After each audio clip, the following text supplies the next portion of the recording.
हमारे देश में बच्चों का भविष्य सच में मजाक बन चुका है। एक बच्चा पूरे साल मेहनत करता है, ना ठीक से सोता है, ना चैन से खाता है, दोस्तों से दूर, मोबाइल से दूर, हर दिन सिर्फ एक सपना के एग्जाम निकालना है। और फिर एग्जाम वाले दिन क्या होता है?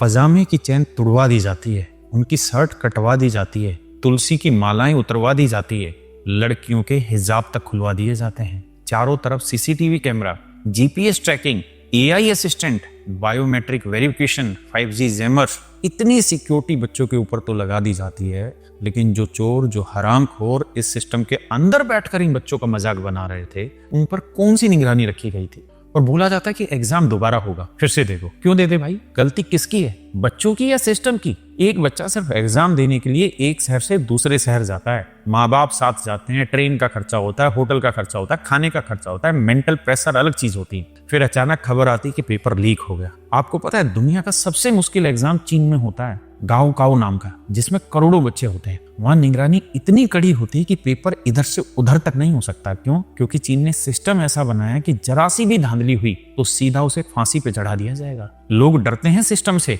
लेकिन हमारे यहाँ पेपर लीक होना बहुत नॉर्मल बात हो गई। कुछ दिन हंगामा होगा, जांच बैठ जाएगी, फिर सब शांत। भुगतता कौन है? गरीब और मिडिल क्लास का बच्चा। वही बच्चा जिसे कह दिया गया कि अगले 1 साल के लिए आपके घर में शादी हो तो सोने के गहने मत खरीदना, पेट्रोल डीजल बचाना है देश सेवा के लिए। अब इस एग्जाम को दोबारा करवाने में 300 से 400 करोड़ रुपए खर्च होंगे। ये पैसा कहां से आएगा? हमारी और आपकी जेब से ही तो आएगा। टैक्स भी जनता दे, परेशान भी जनता हो, सजा भी बच्चे भुगते हैं। और मजे कौन ले? ये हरामजादे सरकारी बाबू। बहुत बढ़िया भाई। एनटीए कहती है सीबीआई जांच करेगी, करवाइए जांच, लेकिन पहले अपना सिस्टम तो ठीक करवाइए। इतने बड़े देश की इतनी बड़ी परीक्षाएं और उन्हें संभालने वाली एजेंसी एनटीए में सिर्फ 25 मेंबर है, वो भी आधे डेपुटेशन पे आए हुए हैं। सरकारों के पास मुफ्त में बांटने के लिए बहुत कुछ होता है। बेरोजगारी भत्ता दे रहे हैं, महिलाओं को फ्री सिलेंडर बांट रहे हैं, फ्री वीज के नाम पे क्या नहीं करा इलेक्शन जीतने के लिए। चुनाव से 10 दिन पहले लोगों को 10-10 हजार रुपए दे दिए गए, लेकिन बच्चों का भविष्य सुरक्षित करने के लिए इनके पास कुछ नहीं है। याद रखिए, ये सिर्फ एग्जाम नहीं है, ये लाखों बच्चों की मेहनत है, उनके माँ बाप की उम्मीद है, और हर पेपर लीक